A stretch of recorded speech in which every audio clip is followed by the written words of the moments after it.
Really, Slayer? This is the guild you were saying you're inviting me into? It's just you. And now me, I guess. Hey, I needed more than just one person to join, and no one else was willing to. Top of that, you made it sound like it was just roleplaying. You didn't tell me we were going off on a mystical quest to, what are we even doing? We must face the evil that is Pink Robot. That wasn't exactly what I was expecting, but, sounds interesting. Well, let's give it a look.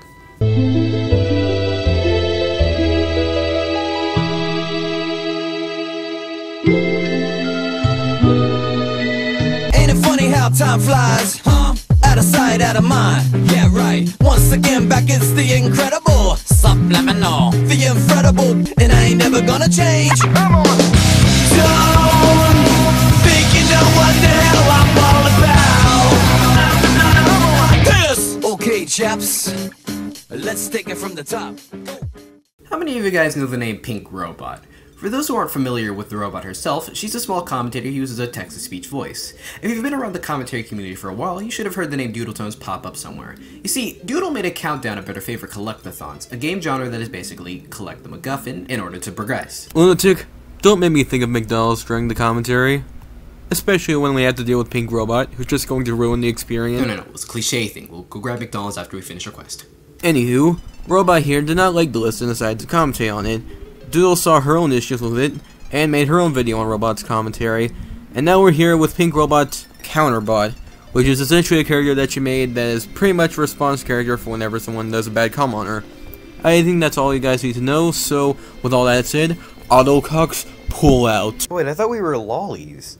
Asking for them to pull out is too late. So I now have an excuse for a 5th series. This will be a series where I look at videos done on me and commentate on those. I've got 2 on the burner that I want to hit, and while I'll get to Luxter's later, I want to hit Doodle Tone's newest video on me. Because Doodle throughout this video makes excuses, dodges most of my points, and exaggerates points to make them seem like problems, and people just accepted it without looking too deep into it. As per usual with a Doodle video. Frick, there goes the clean water. Well, where are the village children supposed to get their drinking water from, considering the well has just been poisoned? And there goes all our tax money. Not like it was used on anything worthwhile anyways. Yeah, Pink Robot, I think it would be much better if you didn't stick your female robo-penis in Doodle for some of your videos. I mean, you've done this multiple times before, so stop doing it. It's public indecency. I have the FBI on speed dial. Don't make me do this. The link in the description is only there to see the source material. Do not under any circumstance go to these people with the intent to be a dick. I don't support witch hunts or lynch mobbing, so don't be either. As for the subjects themselves, my video is for the purposes of criticism and entertainment. Take it or leave it. My content is not here to start drama. Please do not treat it like it is. Are we seriously going full pretty kitty again? Robot, what was the point of letting Doodle's disclaimer drag out if you could have easily skipped it and went straight into Doodle's video? This is also bad, as you have nothing to say about the disclaimer itself, so what was the point of showing it? And no, this time I don't mean showing it like you do with your robo-penis. Well, Slayer, we all know you'd enjoy it, though. Dude, can't wait for Lucas to come and tell me how much he fucking loved my original video, or how Robot just made a commentary to make one. So much for not wanting to start drama. What does Lucas C have to do with your video? It seems like you brought him up for no other reason outside of because he thought your video wasn't very good. What other reason would there be for you to bring him up like that? And there goes the point. Letting it fly over your head and minding its own business. Lucas C was brought in as a way of segueing into the video and also served as a joke. You wanna know why? With the magical power of reading, you could say that Lucas at first thought it was good and said they deserved more attraction before making a hill face turn and going, dude, oh yeah, this is totally bad. Read! Use your brain and don't jump the gun. Good? Good. I'm underneath I thought it brought up some good points against me, and I felt my recent countdown about collectathons was very awkward, and even still, I think there are things that I could have done better. But the more I watched this video, the more I started coming to the conclusion that Pink Robot's video on me is 300% garbo. This statement will become important later. We'll see about that. Yes, for those who remember the name, Pink Robot has done another video on me. In fact, she's done 2 extra videos on me now. One I can't necessarily argue, surely due to the fact I wouldn't know how to. She's referring to the walking contradiction video, by the way.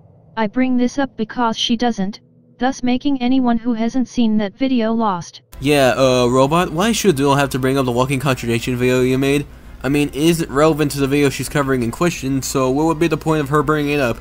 Not to mention the fact that it really isn't alienating anyone. All you need to know is that you made 2 videos on Doodle. That's it. Nothing more, nothing less. And while it's a small thing, you claim you wouldn't know how to argue it. You're a commentator. The video is about you. How would you not know how to argue my walking contradiction video if you had actual faults with it? Pink, have you ever heard that saying, "It's right at the tip of my tongue"? Well, that's likely how Doodle is feeling about the video. After all, she said she had issues with it, but she doesn't exactly know how to argue it. Pink, the barrel can wait! I feel like you're more using this as a method of damage control. So, not knowing how to argue against a video is a form of damage control? What kind of retarded logic is this? That's what I'll be covering today. Long story short, let's begin. It's about time I do a commentary on Doodle herself. I was going to cover her video on Umbrals, but not only is it desunked now, meaning she won't listen to a word I say, but Sketch TV also covered it just fine and I would do it no justice. However, Doodle released a countdown that has its own brand of flaws that I would like to cover. Her top 10 collectathons list is probably the best example of how she's not just bad at commentaries, but bad at countdowns too. One video, out of what, 9? Spoiler alert, you don't tie anything you bring up in this video to my other countdowns. Essentially, this is you making a statement that because one of my videos is a little less than par, all of my videos in that category are also less than par. Which becomes really unfortunate to you, given, well, this one. That's not what I was trying to do. I was merely informing my audience that if they were to watch any of your other countdowns, people would be able to find the same general faults that I bring up in my original video. Which you can. In your top 15 most disliked characters list, you barely explain anything about what the characters are or what they do, especially seen within your Rickstro, Hamsker, Candy Kong, Crazy Professor, and Moneybags segments, in your top 10 obscure games list. Good job, Robot. Now, explain to me why this excuses the fact that you didn't explain this in the original video. This is an issue because not everyone from the first video is going to go up to this video and find this explanation, considering that based on your title, no one would have known that this is later explained on after Doodle's video on you. And even then, that'd be pushing it, considering that your audience might not even know that Doodle's video even exists, and they don't even know you touch on it there. We shouldn't have to look for this info. You should have explained it right up in front at first. In your top 10 favorite animes, you bring up a lot of negative issues with animes you like, which feels like you're undermining the rest of your list, especially in regards to your number 3 segment being an anime you strongly recommend to people who want to get into anime, but your number 2 being one you admit isn't for everyone. And there goes the possibility of an interesting running gag. I'll have to pay for that barrel. God. But whatever. Pink, this example is awful. Let me explain why.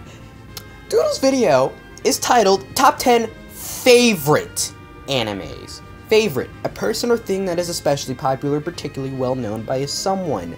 Yes, that implies that this list is her favorites. Your argument would only work if this list was of best anime, where an argument like this would most likely hold back on how the anime can even be considered best. I could go on, but I believe 3 examples is good enough. I sure love me some collectathons. Being probably more local than I played as a child, but the 3D collectathon genre was probably one of the best things that happened to the 64 bit. And recently in 2017 had a huge resurgence with the likes of the Hat in Time, Ukulele, and Mario Odyssey. Huge resurgence means 3. I don't know how you expect me to believe the genre made this massive comeback from its heyday of the late 90s and early 2000s if you only have 3 examples for us to go off of. Okay, here's this. 3, in comparison to the none that we had for 7 years. The last explicitly 3D collectathon that we had was Super Mario Galaxy 2 in 2010. I even implied that in the Banjo-Kazooie segment given our footage, but we'll return to that point later. This dodges the problem. My problem is with the fact that in your original countdown, you only gave your audience 3 examples to explain how the genre had this huge resurgence, and didn't even give us a form of comparison to go off of to understand how dead the genre was to begin with. Giving us the explanation now wouldn't change the problem in the original video. Yes, but even in the original video, she says that there was a resurgence of collectathon games, which implies that there was a drought of collectathon games during that time, given the definition of the word. Resurgence. An increase or revival after a period of little activity, popularity, or occurrence.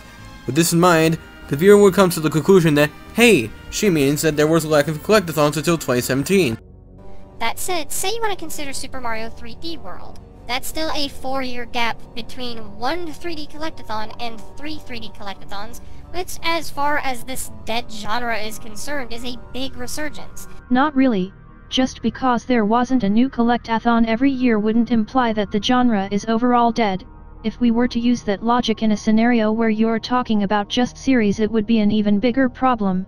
Saints Row, Get Out of Hell is 3 years old and Grand Theft Auto 5 is 5 years old. Would that mean gang-based sandbox action adventures are a dead genre? Boy, Alright, so your example of game-based sandbox games is actually complete garbage, and let me explain why. Since 2013 and the release year of GTA 5, the game has seen multiple updates, DLC stuff that range from basic stuff to even a newer story mode, new areas of the map to explore, and on top of that, the online mode gives the game much more replay value for those who play it, to that at this point, there is no need for a GTA 6, at least for another like 10 years. On top of that, sure, Saints Row 5, Gat Out of Hell, has turned 3 years old this year, but don't forget, there was a sequel released in 2017.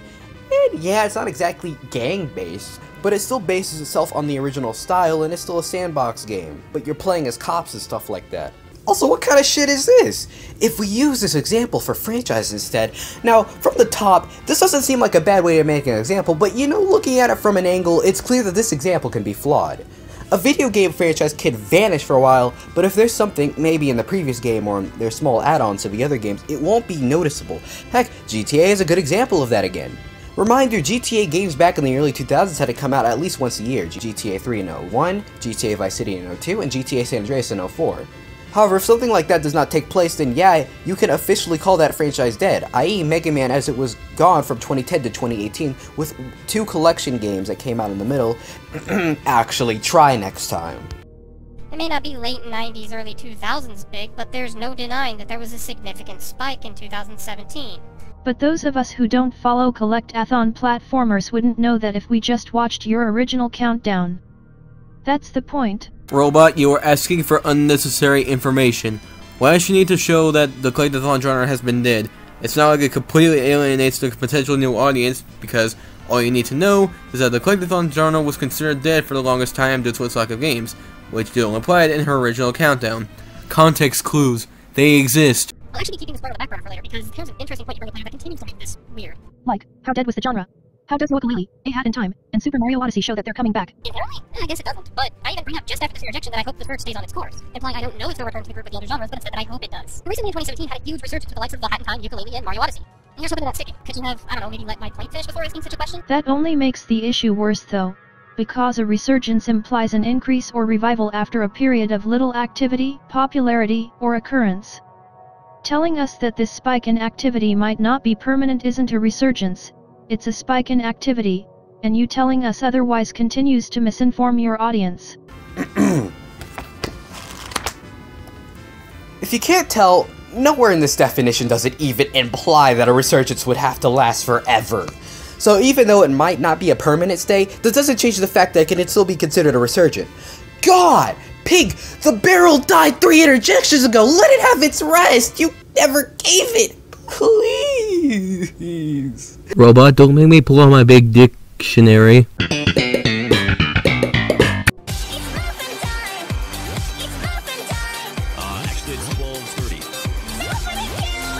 And here I thought the video was 300% garbo, as you put it. If you can't argue, then that must mean that my argument isn't as bad as you're making it out to be, implying an over-exaggeration to the problem. Hey Robot, have you ever heard of the word hyperbole? Don't you know, Slayer? Hyperbole is illegal in this country. Doing so means you're not a good commentator. Shaking my fucking head! But no, seriously, it's just hyperbole. Doodle exaggerator doesn't automatically mean chaos in the CC, nor does it change the fact that she still thought your video was bad. She doesn't have to disagree with everything you say in order for her to say your video was bad. Baka. Also, you may want to shorten that skip card. I believe it's longer than any of the other skip cards you played throughout this video and does feel like it drags a bit. It is a 7-second long skip screen. As long as it's not something like 10 seconds, it really shouldn't affect the flow of the video all that much. There's Roblox porn! You're not a speedrunner. You don't play off of the fact that these games are a speedrunner's best friend.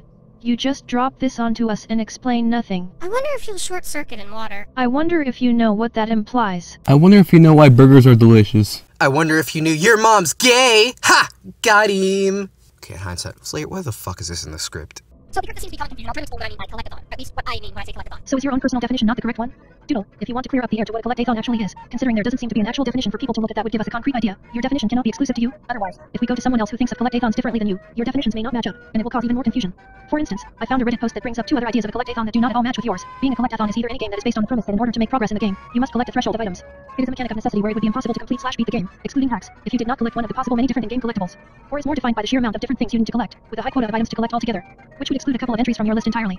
But that's the problem. We can't know for certain just what the fuck a collectathon is, because you're specifying that your definition is exclusionary to you, which clears up nothing about the genre. Robot, do you at all realize how fucking retarded this tangent was? You start this whole interjection by telling me how there doesn't seem to be any agreed upon definition to a collectathon, and even cement it with your little Reddit post, all while getting onto my case for explaining what my definition to a genre that doesn't even have an agreed upon definition actually is. Fucking hell, you won't even explain things in regard to how dead the genre is and how they connect to speedruns, but the minute I explain my thought process, suddenly your circuits go oof and get onto my case for explaining. The reason I wanted you to explain the 2 prior examples was because you brought them up only to drop them, which would confuse an audience member who stumbles across your video. Mentioning those things meant nothing to your video, but you still felt the need to bring them up without explanation. The reason why I'm getting onto your case about the collectathon definition is because when you take into regard that others have their own idea of what a collectathon is, your version may be contradictory to others. Oh my god, are we watching OG Metronome again? Robot, you said her definition of a collectathon could be contradictory to others, but then immediately after, Doodle explains as to why she had to explain what she meant by the term collectathon. You even put it in your video. Robot, get your robo-penis out of the way. Yeah, my definition may be different to of Asriel's there, but that's the thing when a terminology that has no definition comes into play. You have to explain what you mean when you say it, otherwise everyone will be lost. People will be confused regardless. Really? How though? You really just say, oh, people will be confused either way without giving me the lead on how or why they'll be anyways. Sure, I assume that you're saying because the definitions differ from person to person, it's likely going to confuse anybody jumping in without knowledge, but that's also ignoring the likely possibility that most of these definitions are likely all going to lead to the same consensus, that the games are about obtaining sets of power-ups in order to move on to a different place. The fuck? This is kindergarten level, Pink, please! On top of that, Rocket controls very nicely, and with the various abilities you get along the way, his movement becomes rather impressive. It's a common practice to collect balls and have to unlock certain power-ups so the player can backtrack to those levels and gather previously unobtainable collectibles. And Rocket is no exception. However, the backtracking with Rocket not only is pretty minimal, but feels less like needless padding for the sake of challenge, and actually feels important to the rest of the game. Looking at you, Donkey Kong, you sadistic monkey. I love you. Once again, we'll come back to this. But here I'm continued left with more questions. With backtracking in video games, aren't they typically pivotal for them? No. No, they aren't. Even if they were, it wouldn't change how annoying backtracking can be to a player either. You'll often hear players complain about massive amounts of backtracking in a game, as it just feels really sluggish and creates what's known as artificial length to games. What the fuck is artificial length? Where the hell is your evidence that people complain about this? She does bring up an example, but as you'll see, there are issues with it too. You know, this is something I've wanted to complain about to a lot of commentators, but have you ever thought of using your brain and tried figuring out things using the context we're given? Like, if you think of something that's artificial, you think of it as something that's unconventional, or basically padded on for no real reason.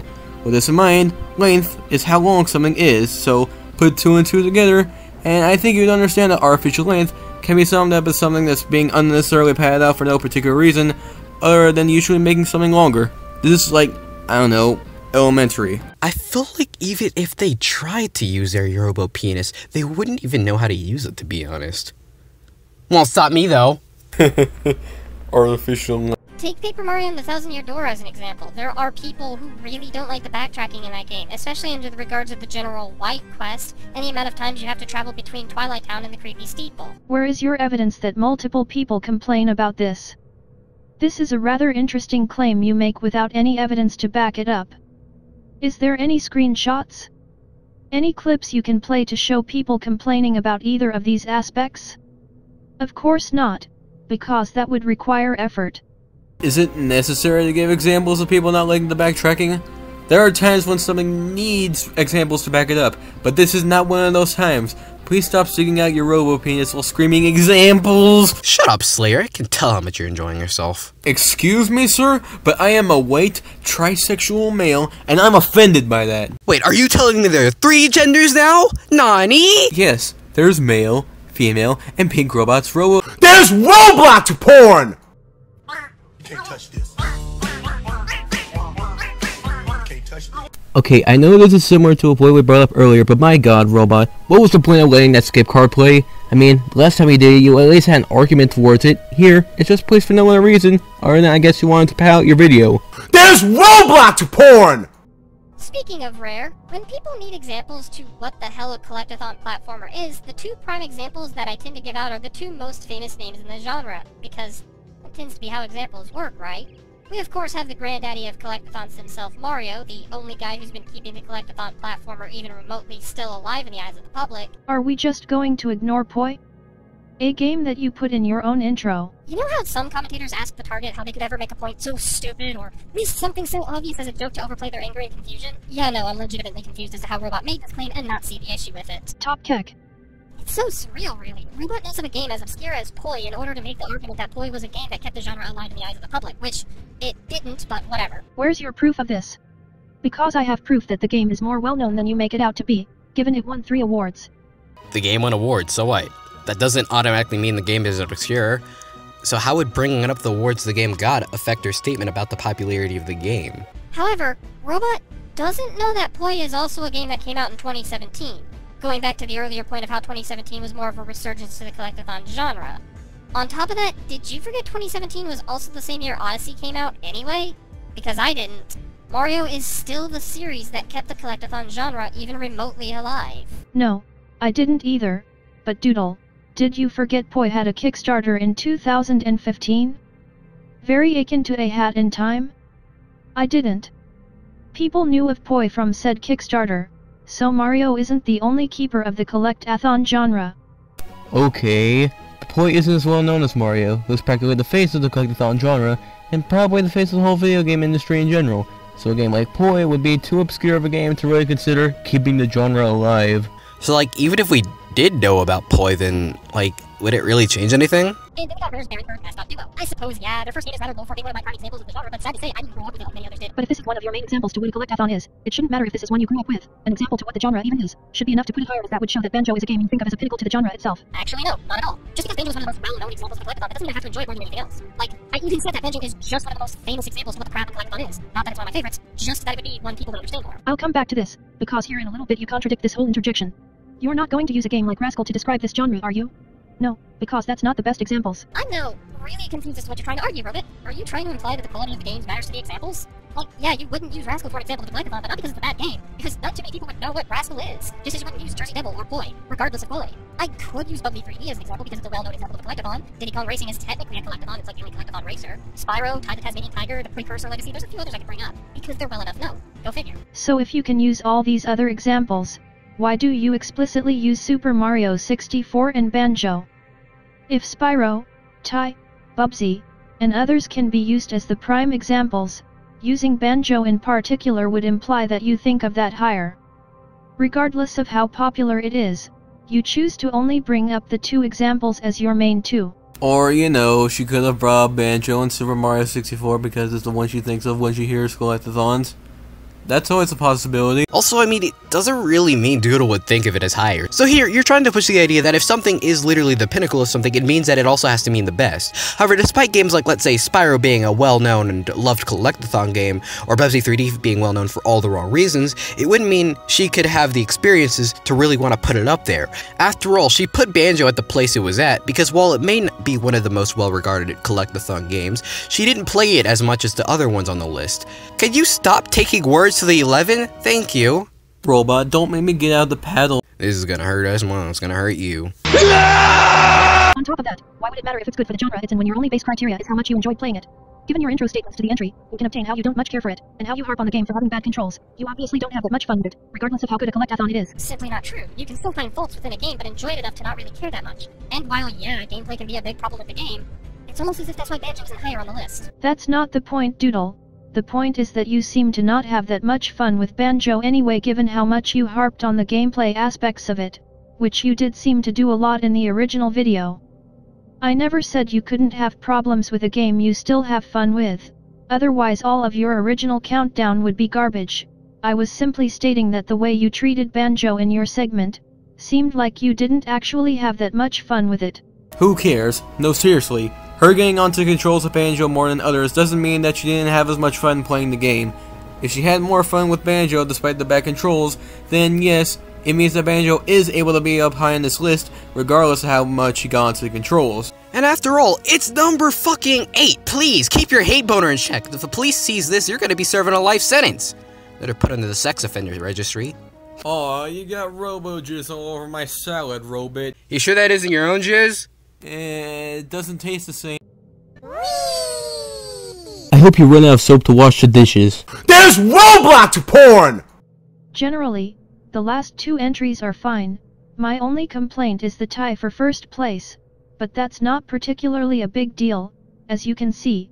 For a person who's known for getting onto Countdown's cases for not sticking to a criteria and breaking their own rules, Doodle's not particularly good at keeping that herself. You haven't once told me exactly how I broke my criteria or rule. What are you talking about? You breaking your criteria was my biggest point regarding Donkey Kong 64 and the banjo segments especially, and Battle for Bikini Bottom breaking your rules was also a point of contention I had against your list.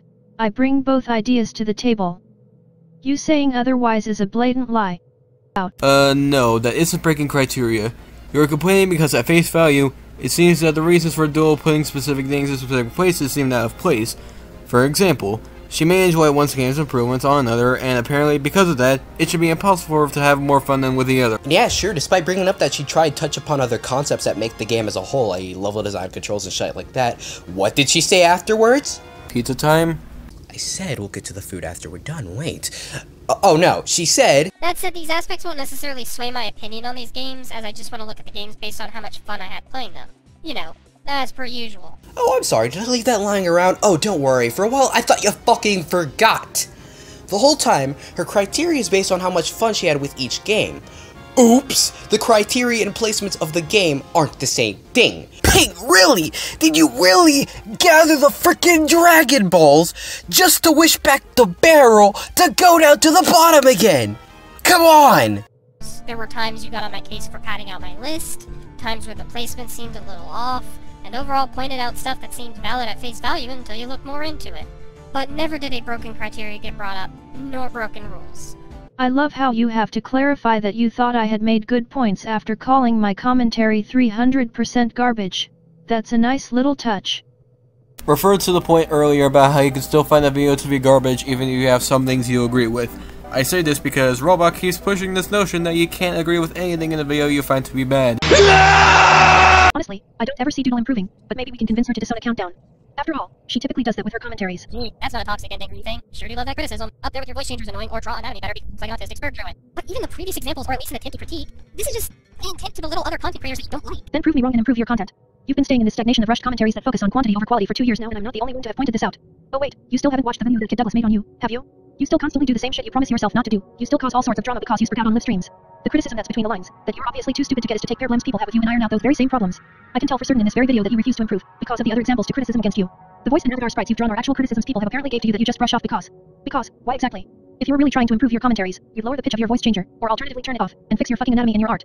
Hell, you watched Sketch TV's video on you. He even gave you the criticism to put more effort and spend more time on your videos, which you still have seemed to ignore. Since your video on me was released only 5 days from No True Art Thieves, your last 20-minute commentary, I'm not counting your half-assed video on Phantom Strider because 1. I don't care, and 2. It's only 5 minutes, it has an excuse being released a day after. So you want to prove me wrong? Prove me wrong, don't speak out because, metoxicity. This irrelevant makes me want to put my dick in the pencil sharpener. Okay, let's go on this one by one, shall we? First off, this doesn't debunk what Doodle said. She said that her mentality of forcing someone to disown a video just because you don't like it is a toxic mindset. This is not related to her point at all, by any stretch of the imagination. Also, on the topic of these criticisms that Doodle has been given, I have to bring up how A, on the topic of her voice changer, it's mostly a minor thing as only a small amount of people ever bring it up, which likely means it's not really a big issue overall, and as such it doesn't really need to be fixed. After all, if it ain't broke, don't fix it. Oh, and B, while I'm not the best artist, Doodle's art, while not very great in every aspect, actually works out alright in the area of proportions. I bet if more people than just Turkey Tom, the guy who gave that complaint, had issues with the proportions, Doodle would be getting onto that right now. After all, Doodle is friends with a multitude of artists that would likely show Doodle where to correct these faults. Third, just because people give criticism to Doodle, that doesn't automatically make that criticism valid. I mean, example you bring up, Douglas has been called out for getting misinformation on Doodle, strawmanning her, and even contradicting what he says in the video. So bringing up how Doodle should take advice from someone who blows these kinds of arguments is not really good advice. And finally, I need to point out how this whole interjection came off Doodle telling you that your original complaint was quite toxic, and instead of proving how it wasn't, you instead just spend a minute giving her a reason you suck speech. Oh, this would be fine if this was the final thoughts, but it turns out we have a few more seconds and something like 2-3 more interjections past this, meaning you threw this out of nowhere for whatever reason. TLDR, put your robo-penis away, there are children here. I'd suggest you drop the toxic attitude. If you're here to help people, then just saying herder they won't improve, so let's get them to hate their videos is destructive. I'm not the only one who's noticed this, but when it comes to particularly me, you don't give a shit to actually try to make me a better commentator or a better content creator in general. Because you wouldn't listen to any advice I would give. How do you know this? No, seriously, how do you know this? Like, Doodle has taken actual criticism for other videos before, the most recent example being Sketch's commentary on our video on Umbras, which eventually led to Doodle disowning the video. And heck, in the beginning of the video, she straight up said that she thought your original video was good at first, implying that she did take the criticism at first, but then realized the points were garbage. You really need to give a shit about what you're commentating on, else what the fuck is the point? The point is to show others how disingenuous you are, and how shitty you are as a content creator. Because more people honestly need to have light shed on how much you refuse to improve. And to end off this video, I love how at the end of the day, you end up proving how you're really acting kinda toxic about the whole thing. You know, with the whole, I need to show how shitty you are as a content creator. It's an understandable agenda, but you come off as really freaking dickish about it. And since this was the most brilliant way to end the video, I think we'll move on to our final thoughts. Robot, this is by far your worst video in my personal opinion. Throughout the video, you're basically missing the point or just coming off as an unlikable dickhead. On top of that, you come off as really destructive when it came to those ending statements. You do realize that doing that only makes you in the wrong and only straights Doodle's point, right? And if you continue doing these kinds of arguments, you're going to be no better than how Prince Neo was in his Saturday School Hill fan, or the Dark Commentator's commentary on Keyway Master. My advice, keep the spite out of the video. Please, we really don't need these commentaries like these playing the community. And to think Doodle told me to my face that this video was alright. Well, maybe she really knows I'm a gullible fuck, because holy shit, this video is far from alright. Well, not exactly filled with excuses from your other outing, this video still has its moments where you constantly just walk around issues Doodle had with your previous video. Not to mention, you constantly miss the point of what Doodle is saying, and it's kind of ridiculous if I'm going to be 100% honest. I'd like to point something out which many before and after me have done. You both can and have done better. Your videos on Mr. A, Kungi, Molerblaze, a movie fan, and even Jonah Smith. Hell, while I haven't seen much of your other videos, a lot of my friends give a lot of praise towards them. For some reason though, your trilogy of Doodleton's videos managed to all be pretty ridiculous in their own right. The walking contradiction for failing to both understand a contradiction at points, and sometimes even failing to recognize the situation completely, i.e. Doodle's handling of Dark's ImageGate video, the video on our top 10 for completely disregarding how someone can enjoy something despite its flaws, and this trash because of a lack of research, salted overall missing the point. Remember a moment ago when I stated that explaining why Doodle isn't the greatest thing since sliced bread was an understandable agenda? Well, I believe if you believe that Doodle isn't all that great and you want to prove it, go ahead. However, there's clearly a lot of fucking salt and flailing around instead of trying to get this point across. If you actually want to give people a reason, then take my word for it and actually try next time. Thank you. Well, our first quest is over, and despite the injuries and several police calls, we're mostly safe. I guess. The cuts still remain, but hey, it's small at the end of the day. Wait, several police calls? Oh, Pink Robot kinda got arrested because spectators thought... Well, they thought we were going to end up on Lifetime. Oof. Well, I guess we can die peacefully now. You know, thinking about it, this is just as lame as basically every fucking RPG ending. Conclusive but random at best. Yes, it quite is. Now, if you'll excuse me, I'm gonna go suck Pink Robot's robo-penis.